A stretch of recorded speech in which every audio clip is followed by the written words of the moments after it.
দীর্ঘদিনের বোলিং অ্যাকশনের নিষেধাজ্ঞা থেকে মুক্ত হলেন সাকিব আল হাসান। বাংলাদেশ ক্রিকেটের অবিচ্ছেদ্য অংশ হয়ে ওঠা সাকিবের বোলিং নিয়ে সমস্যা ধরা পড়েছিল গেল বছরের মাঝামাঝি সময়ে। সেই নিষেধাজ্ঞা থেকে আজ মুক্তি পেলেন সাকিব।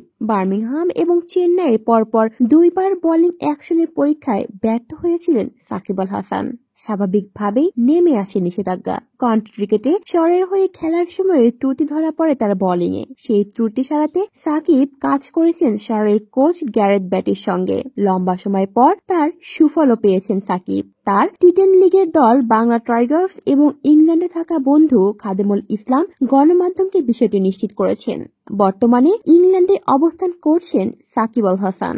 এই পরীক্ষায় উত্তীর্ণ হওয়ার ফলে ইংল্যান্ডের ঘরোয়া ক্রিকেটের পাশাপাশি আন্তর্জাতিক ক্রিকেটেও বোলিংয়ে বাধা থাকছে না সাকিবের। এমন অবস্থায় আবারও অলরাউন্ডার হিসেবে সব ধরনের ক্রিকেটে ফিরতে পারবেন সাকিব। তবে নিষেধাজ্ঞা মুক্ত হয়ে ফের বোলিং এর সমস্যা দেখা দিলে আইসিসির নিয়মে 1 বছরের জন্য নিষিদ্ধ হবেন তিনি। এদিকে বোলিং অ্যাকশনে ত্রুটি থাকায় সাকিব মিস করে গিয়েছেন দেশের হয়ে চ্যাম্পিয়ন্স ট্রফি খেলার সুযোগটাও। কেবল ব্যাটার সাকিবকে বিবেচনায় রাখতে চাননি টিম ম্যানেজমেন্ট। তবে এবারে নিষেধাজ্ঞা মুক্ত হয়ে ফের সাকিব বাংলাদেশের হয়ে খেলার সুযোগ পাচ্ছেন কিনা সেটাও দেখার বিষয়। কলি শিকদার, বাংলা নিউজ নেটওয়ার্ক।